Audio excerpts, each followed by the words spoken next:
ಧನುಸ್ಸು ರಾಶಿ ವಾತ್ಸಲ್ಯಪೂರ್ಣವಾದಂತಹ ಮಾತುಗಳಿಂದ ಕುಟುಂಬದಲ್ಲಿ ಹೆಚ್ಚಿನ ಗೌರವವನ್ನು ವಿಶ್ವಾಸವನ್ನು ಗಳಿಸ್ತೀರಿ.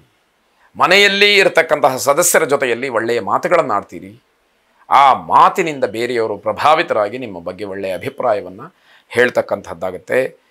ಕೆಲಸ ಕಾರ್ಯಗಳಲ್ಲಿ ನಿರೀಕ್ಷಿತವಾದಂತಹ ಜಯ ನಿಮ್ಮದಾಗ್ತಕ್ಕಂಥದ್ದು. ನೀವು ಏನು ನಿರೀಕ್ಷೆ ಮಾಡ್ತೀರೋ, ಏನನ್ನು ಆಸೆ ಪಡ್ತೀರೋ ಅಂತಹ ಒಂದು ಒಳ್ಳೆಯ ವಾತಾವರಣ ನಿಮಗೆ ಸಿಕ್ಕುವಂಥದ್ದಾಗತ್ತೆ. ಅನಿರೀಕ್ಷಿತವಾದಂತಹ ಧನಾಗಮವೂ ಕೂಡ ಇದೆ. ನೀವು ಮನಸ್ಸಿನಲ್ಲಿ ಅಂದುಕೊಂಡೇ ಇರೋದಿಲ್ಲ, ಆದರೆ ಅಂತಹ ಹಣವೋ ದ್ರವ್ಯವೋ ಬೆಲೆ ಬಾಳ್ತಕ್ಕಂತಹ ಪದಾರ್ಥವೋ ನಿಮ್ಮದಾಗ್ತಕ್ಕಂಥದ್ದಾಗುತ್ತೆ. ನಿರ್ಧಾರಗಳನ್ನು ಬದಲಾವಣೆ ಮಾಡೋದ್ರಿಂದ ನೌಕರಿಯಲ್ಲಿ ಹಿನ್ನಡೆ ಉಂಟಾಗುವಂಥದ್ದು. ಯಾವುದೋ ಒಂದು ನಿರ್ಧಾರ, ತೀರ್ಮಾನ ಅಥವಾ ಹೀಗೆ ಮಾಡಬೇಕು ಅನ್ನುವಂಥದ್ದು ನಿಷ್ಕರ್ಷೆ ಆಗಿ ಅದಕ್ಕೆ ಒಪ್ಪಿಗೆ ಆಗಿರುತ್ತೆ. ಯಾವುದೋ ಕೊನೆಯ ಹಂತದಲ್ಲಿ ಅದನ್ನು ಬದಲಾವಣೆ ಮಾಡ್ಕೊಳ್ಳೋಕೆ ಹೋಗ್ತೀರಿ, ಅದು ತಪ್ಪಾಗಿಬಿಡುತ್ತೆ. ಆ ಕ್ಷಣದಲ್ಲಿ ವಿವೇಕವನ್ನು ಕಳ್ಕೊಂಡ್ಬಿಟ್ರೆ ಅಲ್ಲಿ ಹಿನ್ನಡೆಯನ್ನು ನೋಡಬೇಕಾದಂಥದ್ದು. ಪ್ರಯಾಣದ ವಿಚಾರವಾಗಿ ಸ್ವಲ್ಪ ಬೇಸರವಾಗುತ್ತೆ. ಎಲ್ಲಿಗೋ ಹೊರಡಬೇಕು ಅಂತ ಅಂದ್ಕೊಂಡಿರ್ತೀರಿ, ಸಿದ್ಧವಾಗಿರ್ತೀರಿ, ಅದು ಕ್ಯಾನ್ಸಲ್ ಆಗ್ಬೋದು ಅಥವಾ ಬೇಡ ಅಂತ ಅನ್ಬೋದು, ಮುಂದಕ್ಕೆ ಹಾಕ್ಬೋದು. ಹೀಗೆ ಮನಸ್ಸಿಗೆ ಬೇಸರವಾಗುವಂಥದ್ದು. ಮಕ್ಕಳು ನಿಮ್ಮನ್ನು ಹೆಚ್ಚು ಪ್ರೀತಿ ಮಾಡ್ತಕ್ಕಂತಹ ದಿವಸವಾಗುತ್ತೆ. ಅದು ಮನಸ್ಸಿಗೆ ತುಂಬ ದೊಡ್ಡ ಆನಂದವನ್ನು ಕೊಡುತ್ತೆ. ರಾಮರಕ್ಷಾ ಸ್ತೋತ್ರವನ್ನು ಶ್ರವಣ ಮಾಡಿ ಶುಭವಾಗಿ. ಮಕರ ರಾಶಿ ವ್ಯವಹಾರದಲ್ಲಿ ತುಂಬ ಎಚ್ಚರಿಕೆಯಿಂದ ಇರಬೇಕಾಗತ್ತೆ.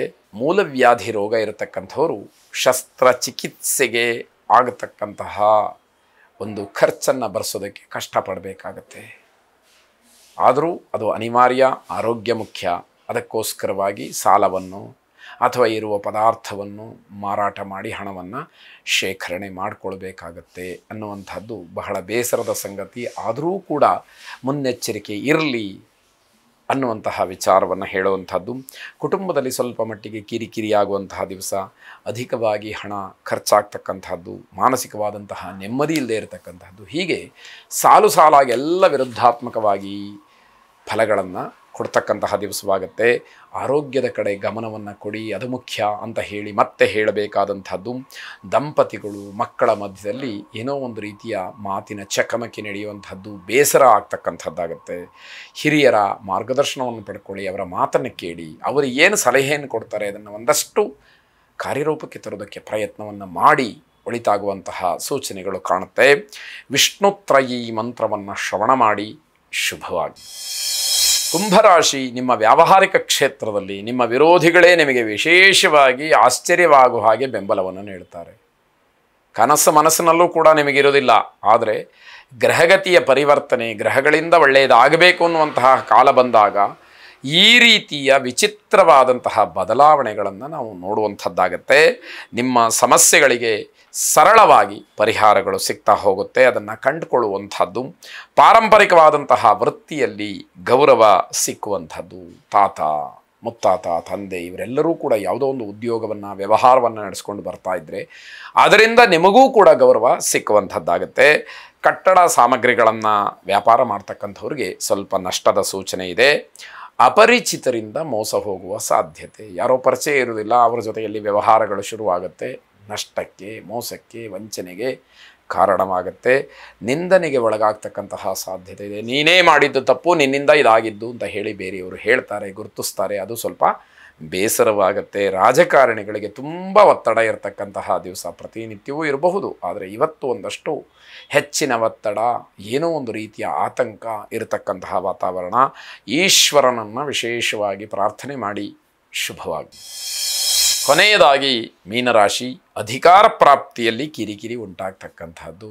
ಅದು ಮನೆಯಲ್ಲಾಗಲಿ, ವ್ಯವಹಾರದಲ್ಲಾಗಲಿ, ಉದ್ಯೋಗದಲ್ಲಾಗಲಿ, ವೃತ್ತಿಯಲ್ಲಾಗಲಿ ಅಥವಾ ವಿದ್ಯಾರ್ಥಿ ಜೀವನದಲ್ಲಾಗಲಿ ಯಾವುದೋ ಒಂದು ಅಧಿಕಾರ, ಒಂದು ಸ್ಥಾನ ಬೇಕು ಅಂತ ಹೇಳಿ ಹೋರಾಟ ಮಾಡ್ತಾ ಇರ್ತಕ್ಕಂಥವ್ರಿಗೆ, ಆಸೆ ಪಡ್ತಾ ಇರ್ತಕ್ಕಂಥವ್ರಿಗೆ ಆ ವಿಚಾರದಲ್ಲಿ ಕಿರಿಕಿರಿ ಆಗುತ್ತೆ.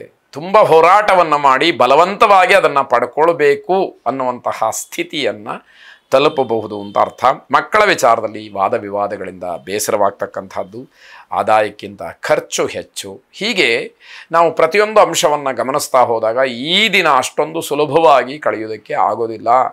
ನಾವು ಎಚ್ಚರಿಕೆಯನ್ನು, ಜಾಗ್ರತೆಯನ್ನು ಪ್ರತಿ ಕ್ಷಣವೂ ಕೂಡ ರೂಢಿಸಿಕೊಳ್ಬೇಕು ಅನ್ನತಕ್ಕಂಥದ್ದು. ಹೊಸ ಹೊಸ ಯೋಜನೆಗಳನ್ನು ಕೈಗೊಳ್ಳೋದಕ್ಕೆ ಅವಕಾಶಗಳಿರುತ್ತೆ. ಕುಟುಂಬದಲ್ಲಿ ವಾದ ವಿವಾದಗಳು, ರಾಜಿಯಾಗೋದಕ್ಕೆ ಅವಕಾಶ ಇದೆ. ಸಂಗಾತಿಯ ಜೊತೆಗೆ ಸಾತ್ವಿಕವಾಗಿ ವಿರಸ ಇರುತ್ತೆ. ಅಂದರೆ ದ್ವೇಷದ ವಿರಸ ಬೇರೆ, ನಾನಿವರ ಜೊತೆ ಇನ್ನು ಮಾತೇ ಆಡೋದಿಲ್ಲ, ಮನೆ ಬಿಟ್ಟು ಹೋಗ್ತೀನಿ ಇತ್ಯಾದಿಗಳು ಬೇರೆ.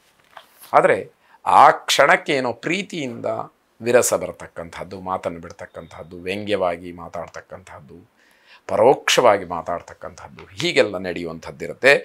ನ್ಯಾಯವಾದಿಗಳಿಗೆ ತಮ್ಮ ಕಾರ್ಯಕ್ಷೇತ್ರದಲ್ಲಿ ಲಾಭ ಸಿಕ್ಕುವಂಥದ್ದು, ಸಹೋದ್ಯೋಗಿಗಳಿಗೆ ಮಾತ್ರ ತೊಂದರೆಗೆ ಅವಕಾಶಗಳಾಗತ್ತೆ. ಮಾನಸಿಕವಾದಂತಹ ಕಿರಿಕಿರಿಯನ್ನು ದೂರ ಮಾಡಿಕೊಳ್ಬೇಕು. ಇವೆಲ್ಲವೂ ಕೂಡ ವಿಶೇಷವಾಗಿ ಫಲಗಳನ್ನು ಹೇಳುವ ಹಾಗೆ ಬರುವಂಥದ್ದು.